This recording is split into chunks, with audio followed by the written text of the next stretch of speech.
Prior to the start of the 2022 World Cup, there were quite a number of controversies leading up to the tournament. There were complaints by football associations of many different nations that accused FIFA officials for selling out in order to milk as much money into their own pockets as possible, and even some investigations done on serious abuse and health violations that led to the death of thousands of immigrant workers from third world countries. And while it is a really sad and unfortunate thing, it's not exactly what we're here to talk about, because while the ethics weren't all there, it is no doubt that in terms of football quality, moments, and entertainment, the 2022 World Cup delivered more than anyone could have anticipated. There were so many insanely nail-biting, entertaining, and iconic moments that happened throughout the entirety of the tournament that we don't realize how spoiled we were. Like, I'm sure the World Cup just brought thousands and maybe even millions of new football fans around the world. But the World Cup was so good that I'm afraid they might actually be disappointed that they won't see football as exciting as the World Cup throughout a majority of the club football season. But while it was, in terms of football, the best World Cup I've ever seen, I'll have to admit it just didn't have the same feeling. The atmosphere and the immersion just didn't hit the same like it did with other World Cups. And maybe it's just me, but while the 2022 World Cup was incredibly entertaining, with myself watching almost every match there was and even following the events outside the pitch from different news outlets, creators, and influencers, it just felt like a high-stakes international football tournament, more than it truly felt like a World Cup. For example, do you remember Brazil 2014? Because say what you will about the quality of football, you can't deny it truly did feel like a World Cup. And I was fully immersed as if I was actually experiencing the scenes of Rio de Janeiro with my very own eyes. But in my opinion, when it comes down to the most memorable and enjoyable true World Cup experience, nothing in the past 2 decades hits like the 2010 World Cup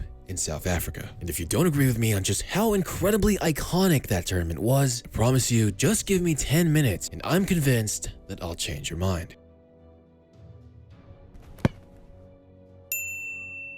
Football quality in this last World Cup was truly unforgettable. We had so many iconic moments like Japan's incredible underdog performances, insane goalkeeping during penalty shootouts, an African nation making it to the semi-final for the first time in World Cup history, just a ton of nail-biting matches and group stage finishes that came down to the final minutes, and of course Lionel Messi making it back to the World Cup final and being able to lift the trophy. But while the football was good, it just really feels like the vibes weren't all there. All the joy that comes along with the events, like the feelings, the emotions, the sentiment, not just the football quality itself, in my opinion, is what really makes the World Cup special. It's all part of the complete World Cup experience that builds up from when the announcement is made all the way to the preparation and duration of the tournament. And what better way to hype everything up and get everyone excited than commercials? World Cup commercials are iconic, and in my opinion, one of the most memorable things about watching the World Cup. We've had some incredibly unforgettable commercials over the years, so iconic that people who haven't even watched certain World Cups can identify some of these masterfully made commercials. I mean, who remembers the iconic one of Ronaldo and the Brazilian national team back in the 1998 World Cup?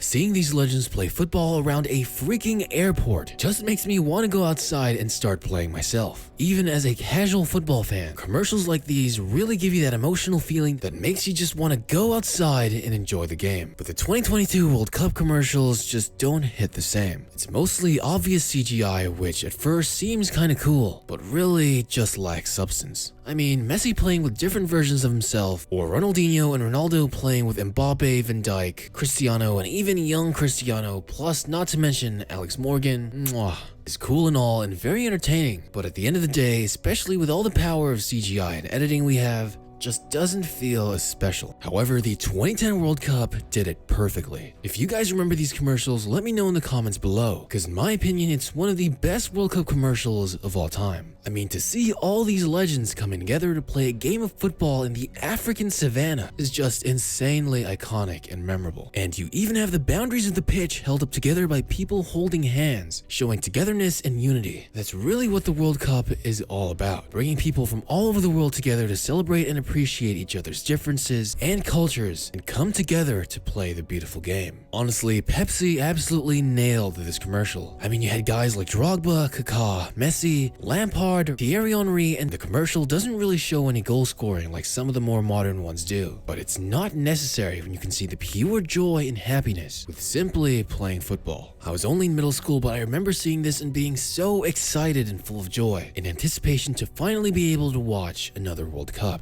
And although this wasn't the first World Cup I was able to witness, it definitely hit me with the strongest impressions and really showed me the true joy of what it means to watch the World Cup. And for some of you younger or newer football fans, I suggest you give the full commercial series a watch because it's an absolute joy to see. This brings me to my second point, the music. Music has been an incredibly important part of the World Cup experience. Like, imagine having Christmas without any Christmas music. It just wouldn't be the same. But for the 2022 World Cup, the music was, well, for lack of a better word, mid. I mean, be honest, how many of you guys can even name some of the World Cup songs last year? First of all, Lil Baby dropped a World Cup anthem song called The World Is Yours to Take. And don't get me wrong, Lil Baby has had some absolute bangers, but that song was trash. And I'm sure the guy could also care less about football anyways. I mean, give it a listen if you'd like, but it's just not hitting. And the official World Cup songs by FIFA included Dreamers, Heya Heya, Tukutaka, and Arbo. And while these 4 songs combined have over 380 million views, the songs, in my personal opinions, just aren't that catchy or memorable. I mean, I barely even heard these songs playing throughout the World Cup, or even used on World Cup videos throughout YouTube, Instagram, and TikTok. But those 4 songs combined with all their views doesn't even beat out one of the best footballing songs of all time, used in the 2010 World Cup, which was no other than Kanan's Waving Flag with 440 million views. Waving Flag is such a beautiful song and is honestly the most perfect song for a World Cup that I've ever come across. Lyrics just match perfectly with the theme of global love and unity, especially when it comes to the game of football. I mean, what other song embodies the idea of representing your nation proudly while also having respect and admiration for others as much as this song does? I know the World Cup has been largely used as an event for making profit, especially in the past few decades, but originally, while money was a big factor, it was also largely about bringing the world together, promoting positivity between cultures, nations, peoples, and uniting everyone with love under the beautiful game of football. Honestly, this is one of the most iconic songs associated with football of all time. And I remember back in the day, almost every football montage on YouTube had the song, especially when it came to the World Cup. The lyrics, the message, and the beat are absolutely iconic. It's just the perfect footballing song that really gives the vibe and feeling of what the World Cup is and should be. But as great as Waving Flag was, there was an even bigger song that just fit the World Cup so perfectly. That was Shakira's Waka Waka. I mean, do I really have to explain just how big this song was and still is? Like, come on, whenever I heard this song, I just felt like getting my ball and just start dribbling. It's that much of a hit. With nearly 3.5 billion views, it will really be hard for another World Cup to release such a massively successful, uplifting, and just overall enjoyable song that matches the mood of the sport and tournament as perfectly as this song did. But I know, Raymar, you're talking about everything but the tournament itself. Well, that's true, but that brings me to my final reason. My most favorite ball of all time, the infamous Jabulani. The Jabulani was a ball like nobody had ever seen before. Not only was the design easily one of the most clean of the last few decades, but it was also the most unique ball to ever grace a football pitch. The Jabulani was designed as a ball made of only 8 panels as opposed to the typical 32 panel design. Adidas also made the ball with grip and groove technology, allowing for better contact with the ball. This was supposed to have the most consistent performance under any weather condition. However, when kicked at incredibly high speeds, especially the kinds of speeds and force you'd get from a long distance or absolute rocket of a shot attempt, Jabulani would have incredibly unpredictable movement, which resulted in some incredibly insane goals. While the Jabulani was pretty alright for spin, but when it came to knuckleballs, the ball became a goalkeeper's worst nightmare. The 2010 World Cup had some of the most insane goals of any World Cup tournament. Like, do you guys remember just how insanely far some of the goals scored in this tournament were?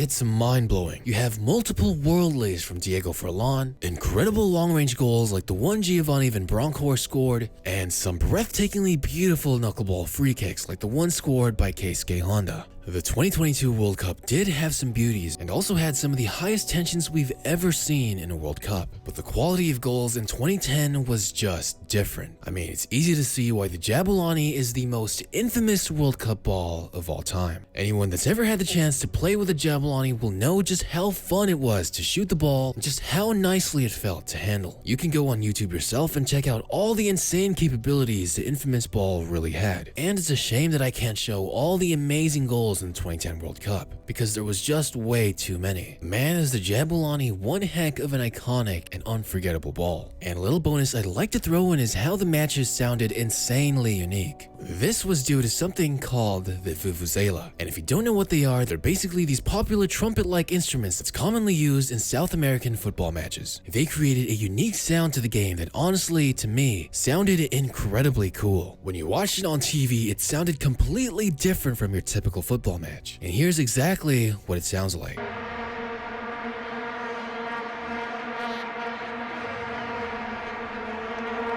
Definitely something I never forgot about the 2010 World Cup. So yeah, while the 2022 World Cup had some of the most exciting football I've ever seen, it just didn't really give me the same feeling of a World Cup as previous ones did, especially when compared to how culturally and globally iconic the 2010 World Cup was. But yeah, what World Cup did you guys watch that really gave you that feeling? I'd really love to hear more in the comments below, because I did a poll and I asked a lot of you guys, and majority of you said the 2022 World Cup was the most emotional one you've experienced. But thank you guys, I really appreciate all of you for making it till the end. So if you're still watching, type 2010 in the comments to confuse everyone else and let me know that you're a real one. But that's all for me today, guys. I'll see you in the next one.